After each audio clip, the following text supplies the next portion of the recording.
At dinner, my son humiliated me in front of his wife, so I canceled the payment. Okay. I realized something was terribly wrong the moment my son pulled out the chair for his wife, but not for me. He didn't even look at me. And before the night ended, he would say words that would cut deeper than anything I ever expected to hear from my own child. I never imagined a day would come when I'd sit across from my son and not recognize the man he had become. But life has a strange way of showing us the truth, not through big tragedies but through small moments that reveal everything. It happened on a Friday evening. My son Ion had invited me to dinner at a new restaurant he and his wife Sana loved. "Amy, dress nicely," he said on the phone. "Fancy place, you'll enjoy it." He sounded excited and I was happy to go. Since his marriage 8 months ago, I had felt a growing distance from him.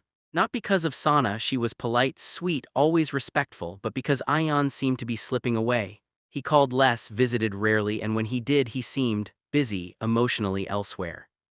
But I convinced myself it was normal. Newly married couples need time to form their own rhythm. I didn't want to be the mother who interferes. So I dressed carefully that evening, a soft blue shawl, my best handbag, the one he gifted me on Mother's Day. I arrived 5 minutes early as always. They arrived 10 minutes late as always. But what happened next still sits heavy in my chest. As they approached, Sana smiled warmly. "Ow, Amy, you look lovely." But Ion didn't look at me, didn't hug me, didn't smile. He simply nodded. We entered the restaurant and he pulled out a chair. For Sana. He sat down himself. And only when I awkwardly hovered beside my seat did he finally gesture without speaking for me to sit. A sting, a pinch in the heart, a small wound, but I ignored it. The waiter arrived with menus. "Should I order for everyone?" Ion asked.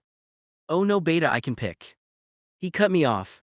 "Amy, please, this place is different, you won't understand the menu." I blinked. "I can manage," I said softly. He sighed loudly, like my very existence inconvenienced him. "Fine, but please don't take too long."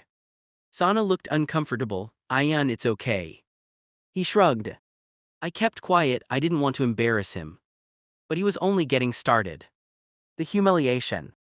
The food arrived, beautifully plated and wonderfully aromatic. I took a bite of the pasta, slightly undercooked, but I didn't complain. As we ate, I tried making conversation. "So how is your new project at work?" Ian didn't look up. "Busy." I waited for him to continue, but he didn't. I tried again. "Are you getting enough rest? You've lost weight." He slammed his fork down. "Amy, can we just eat without all the motherly interrogation?" My breath stopped. A few heads turned in our direction. Sana froze, eyes wide in shock. I felt heat rising to my face. I lowered my gaze and forced a smile. "I was just concerned," I whispered. "Well, don't be," he snapped. "I'm not a kid, and please don't lecture me in public." Lecture. He called that a lecture. The word stung, but I swallowed the hurt. I reminded myself he was stressed, tired, pressured. I had seen him overwhelmed before. Maybe today was one of those days. But then he said the sentence that shattered me. "Honestly, sometimes I feel like you just want attention. I brought you here to make you feel included, so please don't ruin the night." Sana touched his arm immediately. "Ion, that's enough." But the damage was done. A sharp pain hit my chest, but not from anger. From realization. My son wasn't just tired. He wasn't just stressed. He had changed. The waiter approached with the bill. Ion grabbed it quickly. "I'll pay," he said, but then he glanced at me. "Unless you want to make a scene about that too." Something inside me broke, not loudly, not dramatically, but quietly. The kind of break that changes the shape of your heart forever. I didn't reply, I simply stood up, thanked them both for the dinner, and walked out. My son didn't follow. What he forgot. What Ion forgot that night was this. The house he grew up in. I paid for that. The school that shaped him. I worked extra shifts for that. The university tuition that allowed him to sit in his fancy office now. I took a loan for that. And his wedding. I paid for half of it quietly without telling anyone so he wouldn't feel pressure. Most importantly, he forgot the years I raised him alone after his father passed away. The nights I stayed up while he studied. The days I packed his lunches. the sacrifices I made that he never had to see. And now he couldn't spare kindness during a simple dinner. The payment. 2 weeks before that dinner, Ion had called me about a payment. Amy, I'm applying for a new apartment, bigger, better location. I need some financial support just for the down payment. I'll pay you back within a year. I agreed instantly, without hesitation. Because that's what mothers do. I transferred the money the next morning. He never thanked me. I ignored it. I knew life was busy. But after that dinner, after watching him talk to me like I was a burden, like I was something to be tolerated, I realized something painful but necessary. I had raised him to be independent. But I had also raised him to believe I would accept anything. And that was my mistake. So the next morning, I called the bank. Can I revoke a transferred payment? I asked. Yes, they said, if it was not yet processed by the receiving bank. I felt a strange calm wash over me. Please cancel it. The aftermath. My phone rang that evening. Ian. I let it ring twice before picking up. Amy, he said, trying to keep his voice steady. The down payment bounced. The bank says it was reversed. Did something happen? I closed my eyes. Yes, I said softly, something did happen. What? Why would you cancel it? I took a slow breath. Ion, that dinner, the way you spoke to me, the way you treated me. Oh my God, Amy, he said, annoyed. Are you really doing this because of some emotional overreaction? I almost laughed. Emotional overreaction? Ion, you humiliated me, you disrespected me in front of your wife, in front of strangers. Silence.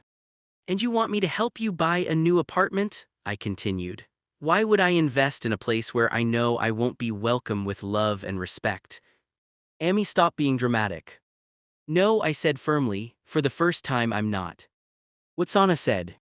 The next day Sana came to my house alone. She knocked softly, as if she didn't want to disturb my grief. Amy, she said, her eyes full of guilt, I'm so sorry for how Ion spoke to you. I invited her in. We talked for almost an hour. She confessed that Ion had been under stress for months, but that didn't excuse his behavior. She had argued with him after the dinner. She told him he crossed a line. I appreciated her honesty, but I told her gently. He needs to understand the line himself, not because you fight with him, not because I punish him, because he chooses to. She nodded, you're right. The son who returned. 2 days later, Ion showed up. He stood at my door looking like a boy again, not the arrogant man from that night. Amy, he whispered, can I come in? I let him. He sat across from me, hands shaking. I'm sorry, he said, truly this time. I don't know why I spoke like that. I don't know what's happening to me. I've been angry at everything lately. Work, money, pressure. I took it out on you, and that was wrong. He broke down, something I hadn't seen him do since he was 14. And for the first time, I saw my son again. The boy I raised. The heart I nurtured. I placed my hand over his.